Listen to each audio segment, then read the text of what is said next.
Donc je vous avais dit que je vous parlerai du cep et des sarments, parce que finalement, l'idée constructive qui suit le fait de pouvoir construire sa vie sur la parole de Dieu, construire sa vie, vous vous rappelez un peu, je fais un peu le résumé, construire sa vie avec ce que le Seigneur nous donne, et vous rappelez que je vous ai parlé de l'inspiration et de l'expiration, c'est-à-dire que dans l'inspiration, nous recevons de Dieu, et je vais beaucoup vous en parler ce matin, nous recevons de Dieu ce qui n'existe pas en nous, la vie, l'amour, le pardon, la grâce, les choses surnaturelles que Dieu veut nous donner, veut nous communiquer pour nous faire entrer dans cette vie nouvelle.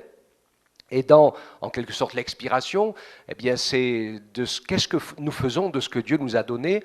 Ne gardons pas nos talents enterrés, au contraire, laissons-les se convertir. On sait qu'on a toujours un travail, une partie de nous-mêmes qui va mourir, et puis quelque chose qui va grandir et qui va naître.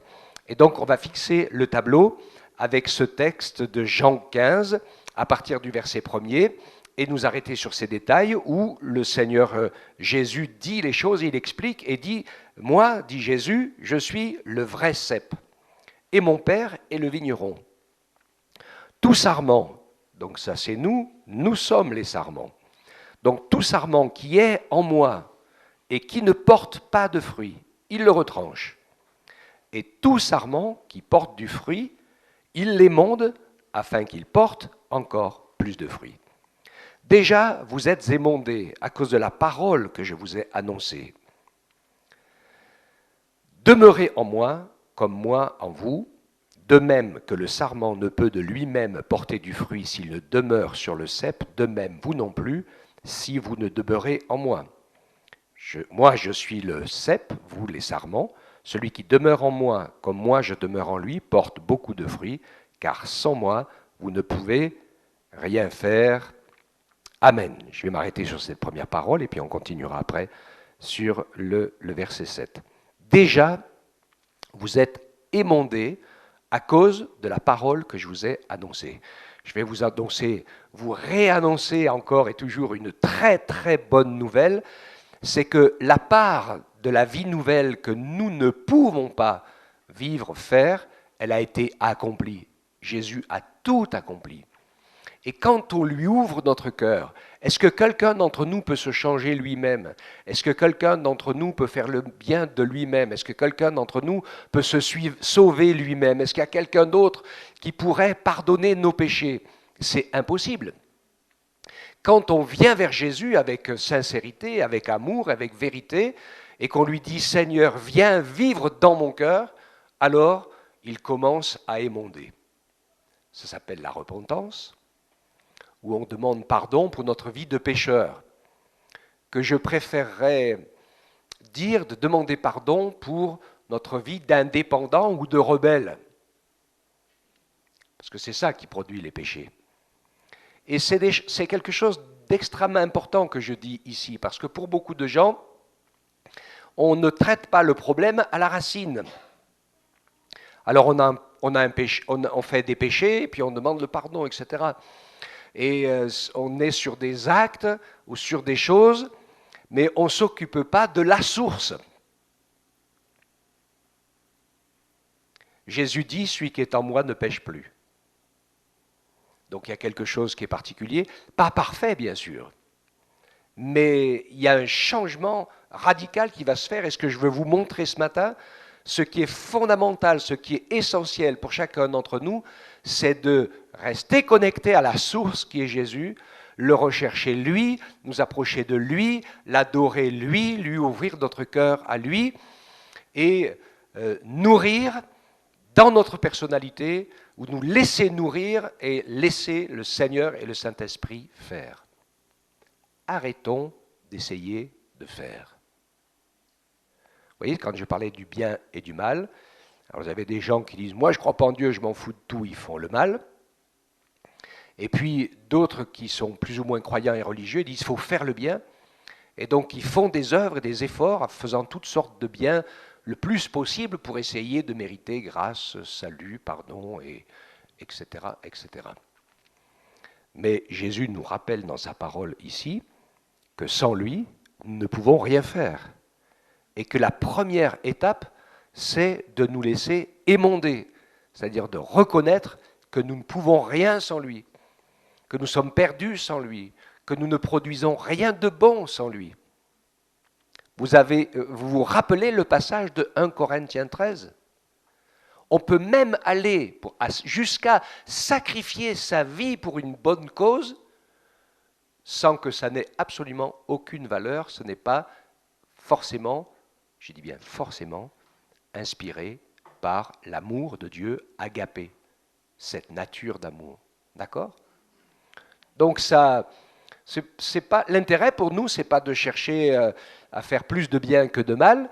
L'intérêt, c'est d'être connecté à Jésus pour que sa parole nous émonde, pour que nous puissions le laisser faire. Et le plus dur pour nous, c'est de nous laisser toucher par le Saint-Esprit, de nous laisser aimer par Dieu, de laisser sa vie entrer en nous, faire en nous, d'avoir les yeux, les regards et les mains tournés vers lui.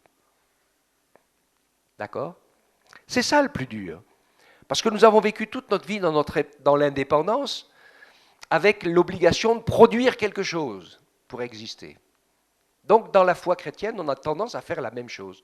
Pour exister, il faut qu'on produise des œuvres, il faut qu'on fasse des choses, etc. Mais le premier élément d'être émondé, c'est de laisser Dieu faire. D'accord ?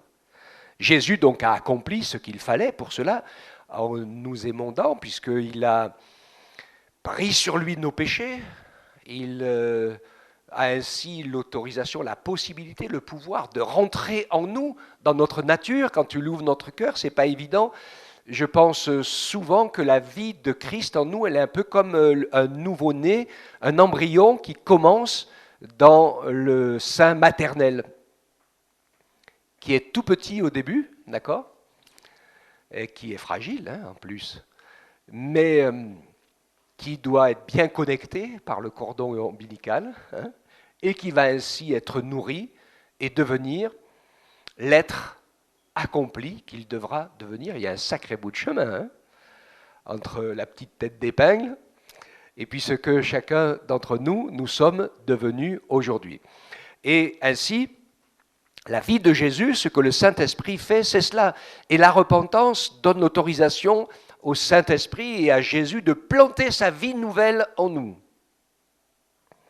Maintenant, il faut que nous puissions nourrir tout ce que le Seigneur nous a donné. Donc l'œuvre d'être émondé, c'est le pardon de notre nature rebelle, de notre état de pécheur, désobéissant. C'est entrer dans l'adoption,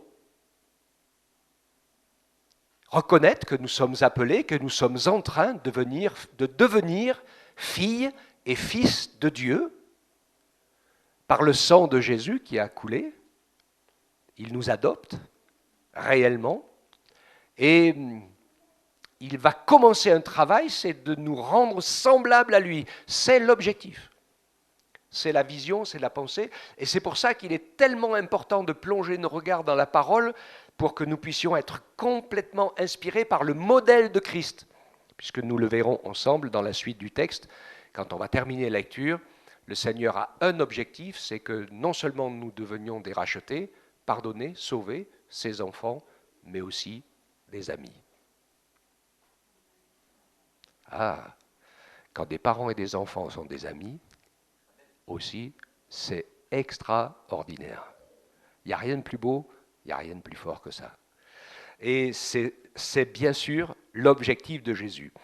Et c'est tout un travail, cela, parce qu'il faut qu'on soit conscient que c'est une transformation radicale de tout ce qui est naturellement en nous. Et le premier des éléments, la clé, c'est d'apprendre à le laisser faire. Ça, c'est vraiment le plus difficile, puisque nous, on est formatés, il faut faire, il faut prouver, il faut manifester. Mais le brigand sur la croix, il n'a rien fait de particulier pour mériter le ciel, mais il a cru et il a été sauvé. Alléluia. Hein? Alors c'est sûr que s'il avait été sauvé plus tôt, il aurait pu certainement vivre d'autres choses. Mais en fait, c'est notre privilège, nous. Et Marie-Hélène parlait des enfants, et c'est tellement, tellement privilégié de pouvoir permettre aux enfants, aux ados, de se tourner vers le Seigneur, de prendre les bonnes décisions au bon moment pour marcher avec Dieu, parce que c'est vous, la génération qui arrive, qui pourrez faire les plus belles et les plus grandes choses pour Dieu. Parce que vous n'avez pas encore beaucoup de rayures sur le disque, donc vous allez pouvoir suivre le chemin que le Seigneur vous trace. Donc il nous encourage pour aller plus loin, bien sûr, il dit « Demeurez en moi comme moi en vous ». Et donc il y a ce lien de la même manière que le sarment demeure attaché au sceptre. Cette nouvelle naissance, c'est quelque chose d'extraordinaire. C'est une greffe. On le sait, hein. On a été greffés, nous, païens, sur l'olivier franc, celui que Dieu a commencé à faire vivre en Israël avec son peuple. Et nous étions des greffons étrangers, il nous a greffés. C'est fragile une greffe, hein, c'est pas évident, il faut veiller, le Seigneur bien sûr veille. Mais après il y a bien sûr un partage et un échange de vie, et on sait que dans la nature, la vie et le fruit est dans la sève qui monte. Parce que quand la sève descend, c'est l'automne, toutes les feuilles tombent, il n'y a plus de fruits, c'est terminé. Et donc, nous savons, nous, que la vie de Dieu, elle va dans un sens. C'est la marche en avant nécessaire. Recevoir de la part du Seigneur, être rempli par son esprit, être changé et transformé, et continuer à aller en avant pour que cette vérité qui vient de nous habiter puisse commencer à transformer nos vies et apporter du fruit pour l'honneur et la gloire du Seigneur. Et c'est pour cela que le Seigneur dit, bien sûr, demeurez en moi pour que la sève qui va couler dans nos veines spirituelles soit le Saint-Esprit. Le plus possible, avec le moins de mélange possible avec notre esprit à nous, nos pensées et nos œuvres. Il y a bien sûr, vous l'avez vu ici, quelque chose d'essentiel, c'est-à-dire que si le sarment ne porte pas de fruit, il va le retrancher. C'est sévère au verset 6, il dit « Si quelqu'un ne demeure pas en moi, il est jeté dehors comme le sarment, il sèche, on ramasse les sarments, on les jette au feu et ils brûlent. » Donc il y a quelque chose qui est essentiel dans le royaume de Dieu, il n'y a pas d'indépendance. D'accord ? C'est bien sûr l'image de la Trinité. Il n'y a pas d'indépendance en Dieu. Chacune des personnes dépend complètement des deux autres pour faire un trois parfait. Et nous qui devenons l'épouse, eh bien nous sommes appelés aussi dans ce sens-là à devenir son épouse. Et je crois, et on le sait, que dans un couple, pour que ça fonctionne bien, il n'y a pas de... Comment dirais-je ? Il y a un minimum de dépendance et d'attachement et de fidélité. Parce que s'il n'y a pas de fidélité, ça ne peut pas fonctionner. On est d'accord ? La base, le secret, la réussite de l'amour, c'est la fidélité. C'est bien sûr essentiel et fondamental.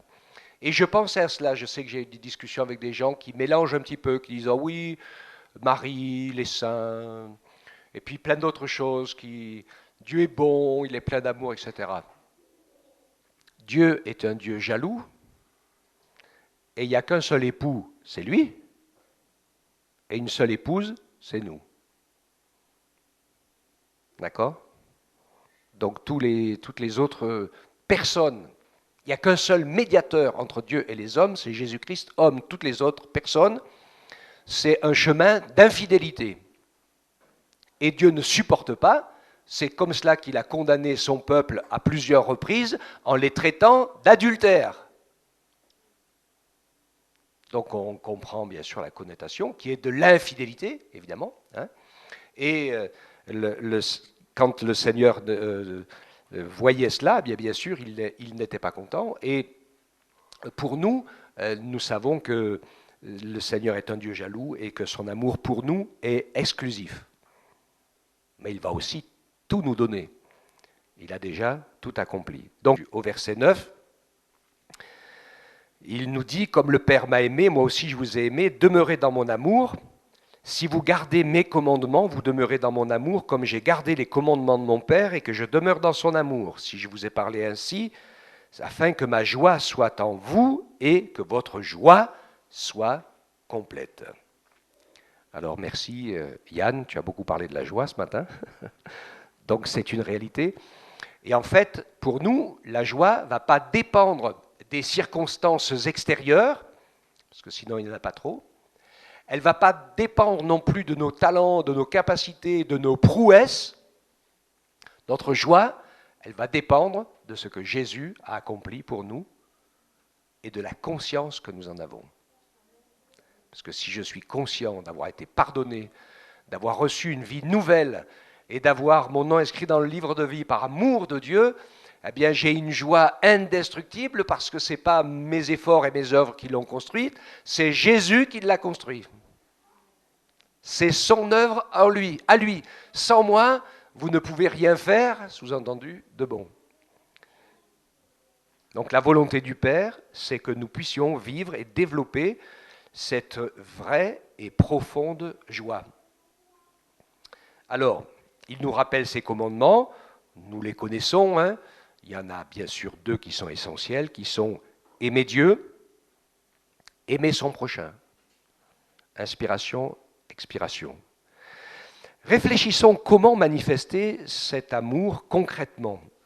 Et au verset 12, il nous dit « Voici mon commandement, aimez-vous les uns les autres, comme je vous ai aimés. » Et donc ici, il nous rappelle à un amour, et il faut qu'on en ait conscient ensemble.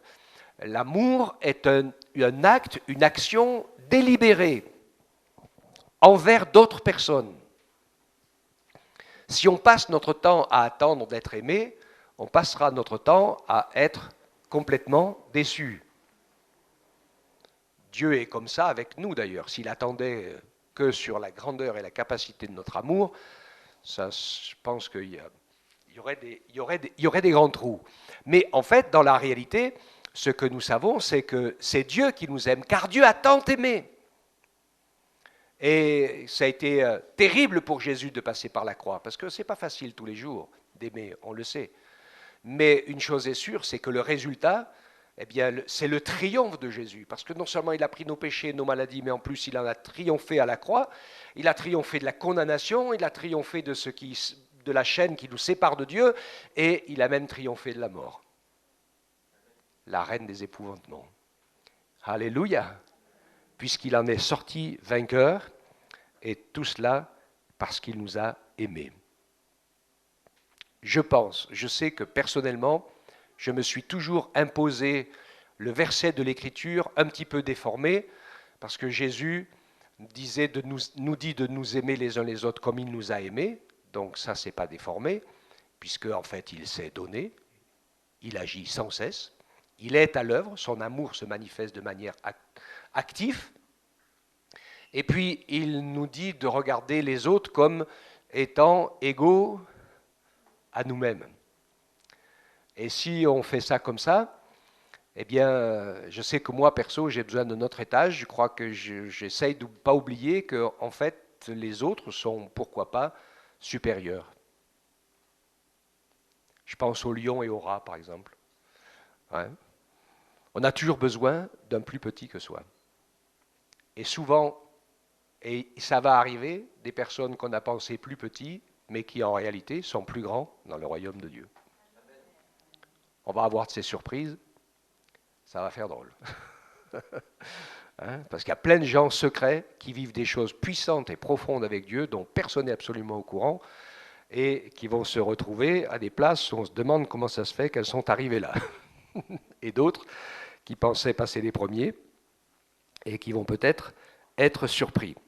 Donc, aimez-vous les uns les autres comme je vous ai aimés, et en fait, Jésus ne nous a jamais considérés comme plus petits, bien que nous le sommes, mais ce qu'il veut nous emmener, c'est nous transformer et tout donner et tout faire pour que nous devenions égales à lui, pour devenir sa future épouse. D'accord ? Donc sa principale préoccupation n'est pas ce que nous pouvons lui donner, mais c'est de nous donner tout ce qu'il nous manque. Et quand Jésus, à la croix du Calvaire, dit « tout est accompli », Il a vraiment tout accompli et a permis que le Saint-Esprit puisse nous habiter, et il ne nous manque rien de ce dont nous avons besoin. Même si parfois il est obligé de mettre le feu aux mauvaises herbes, aux scories et à tout un tas de choses qui, dans notre vie, nous font perdre le cap. Puisque le feu, de toute façon, ne brûle que les liens et ne brûle que ce qui n'a pas de valeur. Mais ce qui est solide reste. Okay? Donc le Seigneur le sait. On a regardé un petit Superbook avec Marie-Hélène hier. Vous connaissez un petit peu les Superbooks pour les enfants à la télé, il y en a qui connaissent? Ouais. Et ils en ont fait un là qui est très intéressant sur l'épreuve de Job. Regardez ça, hein, c'est vraiment, vraiment sympa. Et on voit comment il continue fidèlement à bénir, à aimer et à avancer malgré toutes les circonstances. Donc, le Seigneur nous encourage dans ce sens à pouvoir manifester un amour en action sans nous préoccuper de ce qu'il y a en retour.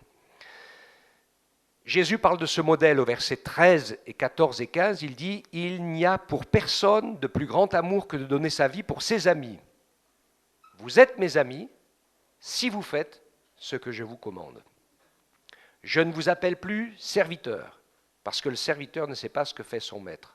Je vous ai appelé ami, parce que tout ce que j'ai appris de mon Père, je vous l'ai fait connaître. » Amen. Cela me fait penser à la parabole du Père admirable. Le fils prodigue, il ne connaissait pas son père, enfin il ne connaissait pas le bonheur qui était le sien. Il pensait que l'herbe est meilleure dans le champ d'à côté. C'est toujours comme ça la tentation. L'herbe est toujours meilleure dans le champ d'à côté et la soupe est toujours meilleure chez les autres. Ça c'est sûr. Mais la réalité, elle déchante, et il a vite déchanté. Et il s'est repenti, il est revenu dans l'amour du Père, espérant qu'il pourrait réintégrer la maison du Père, et il l'a bien fait. Et puis la réaction du fils aîné, qui apprend que son Père a reçu, pardonné, fait grâce et réhabilité le fils perdu. Alors lui, il est très en colère, mais on s'aperçoit que lui non plus, il ne connaît pas l'amour et la nature de son Père. Et qu'il agit comme un serviteur, aux ordres de son Père. Et il fait les choses même, il sait les faire sans les ordres. Mais en fait, il n'est pas fils. Il ne fonctionne pas comme un fils. Et on le découvre quand il dit « mais tu m'as jamais donné ce qu'il fallait pour faire un banquet avec mes amis, etc. » Et on pourrait dire que son père le regarde d'un air étonné en lui disant « pourquoi tu me poses ce genre de questions ? T'es le fils de la maison, c'est toi qui l'as fait tourner. Si tu veux faire un banquet avec tes amis, je ne vois pas pourquoi tu as besoin de mon avis. » Non ? Le pas de la foi pour s'emparer des promesses que Dieu a mis à notre disposition et dans lesquelles il nous faut entrer par la foi, et Dieu ne nous y poussera pas avec les pieds. C'est à nous, dans cette amitié que nous développons avec notre Père, d'entrer au fur et à mesure dans les œuvres que Dieu a préparées d'avance pour que nous les pratiquions et de les découvrir. Et ainsi, Dieu n'a pas avec nous un rapport de force, n'a pas avec nous un rapport de valeur, il a avec nous un rapport d'amis. Et voilà pourquoi il est très, très, très, très, très important d'avoir une très bonne approche et une très bonne compréhension équilibrée de la parole de Dieu. Parce que c'est là qu'on va apprendre et que le Saint-Esprit va nous faire connaître tout ce qui est dans le plan, dans la nature et dans la volonté du Père. Comme le disait Marie-Hélène, quand on se laisse inspirer par l'Esprit de la parole, eh bien, tout de suite, quand on lit un livre ou qu'on écoute des gens qui nous parlent de la foi ou des choses, je me rappelle, moi j'étais tout jeune converti, j'ai rencontré des gens qui se sont mis à me parler de la Bible, et le Saint-Esprit me fait bip, bip, bip, bip, bip, bip, bip. C'est pas conforme, ça va pas. Et puis après, j'ai appris que c'était les gens qui, 2 par 2, viennent chez vous, vous savez. Donc, si ça arrive, rendez leur témoignage sans hésiter de ce que Dieu a fait dans leur vie. Parce qu'eux, ils ont pris l'habitude de parler selon... on leur a appris à parler aux gens, donc à dire ça, ça, ça, ça et ça. Et ils ne vous écoutent pas en fait. Mais ce qui est intéressant, ce n'est pas spécialement de répondre à ce qu'ils vous disent, mais de pouvoir vous leur dire aussi ce que Jésus fait dans votre vie. Alléluia, ça c'est d'une force incroyable. Amen. Donc, amis, c'est un partage de l'intimité et de la connaissance en même temps. Plus nous connaissons la personne de Dieu, la nature de Jésus, et plus nous connaissons sa parole, le chemin par lequel il nous fait passer, et moins nous serons déçus, découragés et abattus dans les épreuves de la vie, parce que nous découvrirons qu'il y a dans la Bible une école très précise qui est l'école de la croix, et que plein de gens ont porté même avant la croix. Quand vous voyez la vie de Joseph, quand vous voyez Abraham et d'autres, et Job, je parlais de lui, et puis les prophètes, etc., vous découvrez tout de suite qu'ils sont dans l'esprit de la croix, que leur vie n'est pas facile, que ce que Dieu veut faire, que ce que Dieu veut dire, ils ont choisi que ça soit une priorité par rapport à leur existence. Et Dieu les a utilisés pour bénir les autres, pour agir avec puissance. Il a mis Paul en prison je ne sais pas combien de fois pour qu'il puisse écrire les épîtres. Or, ce n'était pas forcément de gaieté de cœur, mais comme il y était et qu'il ne pouvait pas voir les gens, il a écrit ce qu'il avait à leur dire. Et en écrivant ce qu'il avait à leur dire, nous avons tout le témoignage écrit. C'est pour nous que Paul a été en prison. Et puis ça lui a permis aussi à quelques reprises de voir la puissante et glorieuse main de Dieu. Mais enfin, ça ne l'a pas empêché d'être battu jusqu'à la mort, d'être laissé pour mort, et d'avoir besoin d'être quasiment ressuscité quand il a été lapidé, et puis après à d'autres endroits où les prisons se sont ouvertes, mais elles ne se sont pas toujours ouvertes puisqu'il a fini à Rome décapité. Donc tous les apôtres pratiquement fondateurs de l'Église ont été mis à mort pour leur foi. Alors, le meilleur moyen de devenir ami de Jésus, donc complice, c'est d'être conscient de cette nouvelle naissance un petit peu fragile, et de nourrir ce que Dieu nous a donné. Quels sont les moyens de nourrir la vie que Dieu nous a donnée? Le premier moyen, c'est l'adoration. Le Père recherche des adorateurs, qu'il adore en esprit et en vérité. Développer une relation avec Dieu qui est le plus dépendante possible, la plus indépendante possible des circonstances dans lesquelles nous vivons, pour que ce soit une relation forte et intime. La prière, bien sûr. En fait, j'aime pas trop ce mot, la prière. Je préférais discuter avec Dieu. Parce qu'il y a beaucoup de gens qui prient, et leur prière, c'est une perte de temps. Parce que c'est une liste de courses, c'est un certain nombre de choses qu'ils pensent qu'il faudrait que Dieu les fasse comme ça, ou un certain nombre de choses qu'ils voudraient que Dieu fasse dans leur vie, etc., etc. Mais ce qui ne les préoccupe pas, c'est de savoir si Dieu est d'accord ou pas avec ce qu'ils demandent. Et des fois, on prie pour que quelqu'un sorte de l'épreuve, et c'est Dieu qui vient de le mettre dedans. Donc, et puis des fois, on prie pour que Dieu nous donne ceci, cela, et Dieu sait que s'il nous les donne, on va se perdre avec ça. Donc, il ne nous le donnera pas. C'est pour ça que je préfère au mot prière, parce que la prière, c'est... Je prends du temps. Vous savez, le religieux, il récite beaucoup, il fait beaucoup de prières avec l'espoir que de toute façon, il en fait tellement que Dieu va être obligé de lui répondre. Les Juifs, à l'époque religieuse, ils faisaient la même chose avec les sacrifices. Ils savaient que Dieu voulait des sacrifices, donc ils sacrifiaient des milliers d'animaux. Et Dieu leur disait, j'en ai horreur de vos sacrifices, parce que vous croyez peut-être qu'à vos sacrifices, je vais être obligé de répondre à vos prières et à vos exigences. Ils avaient perdu l'esprit du sacrifice. L'esprit du sacrifice n'était pas pour satisfaire la gourmandise de Dieu. C'était pour que jamais personne n'oublie que seul le sang innocent versé peut couvrir ou effacer le péché. Donc le sacrifice, même dans la loi, c'est quelque chose de grave, c'est quelque chose de délicat. Les gars, les filles devaient mettre leur tête sur l'animal pour déposer leur péché et faire mourir l'animal à leur place. Alors, dans la religion, ils en étaient loin. Hein. Et donc, c'est arrivé à un point où, justement, Dieu a permis que ça s'arrête et que ça ne recommence plus. Et depuis la destruction du temple de Jérusalem en 70, dans le peuple de Dieu, les sacrifices d'animaux, c'est terminé. L'adoration, donc, la discussion avec Dieu, la lecture de la Bible,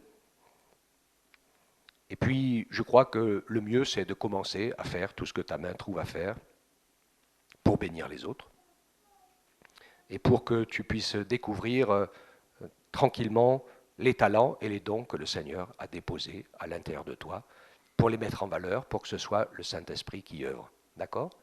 Et ainsi, nous aurons l'occasion de vivre au fur et à mesure, tout doucement, tranquillement, mais véritablement, 1 Corinthiens 13, qui est de se laisser inspirer par l'amour de Dieu pour faire les choses, et pas de les décider par nous-mêmes. Voilà, tout simplement. Amen. Et Dieu nous permettra ainsi de porter du fruit, le sien, qui glorifiera son nom, bien sûr, parce que ce fruit-là, il sera l'action de la parole de Dieu, de notre personne et du Saint-Esprit.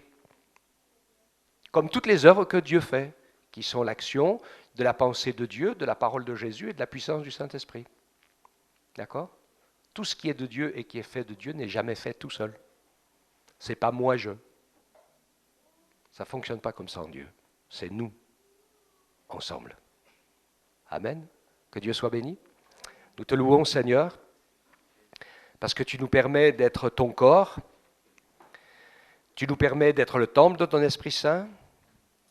Tu as émondé déjà beaucoup de choses dans nos vies pour que nous puissions croire en toi, que nous puissions commencer à t'aimer, que nous puissions commencer à te servir, que nous puissions te laisser nous pardonner, nous sauver, nous remplir du Saint-Esprit. Seigneur, fais que nous puissions continuer dans cette œuvre de porter du fruit, ton fruit, qu'on puisse laisser ton Saint-Esprit porter son fruit en nous, au travers de nous.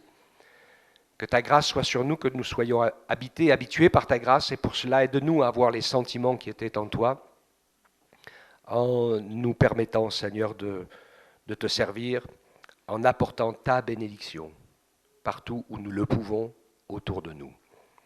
Merci pour tes bienfaits. Merci de nous permettre de plonger nos regards dans ta parole jusqu'au plus profond pour être transformés par l'esprit de vie, de puissance, d'amour, de sacrifice aussi, qui est dissimulé partout dans ta parole.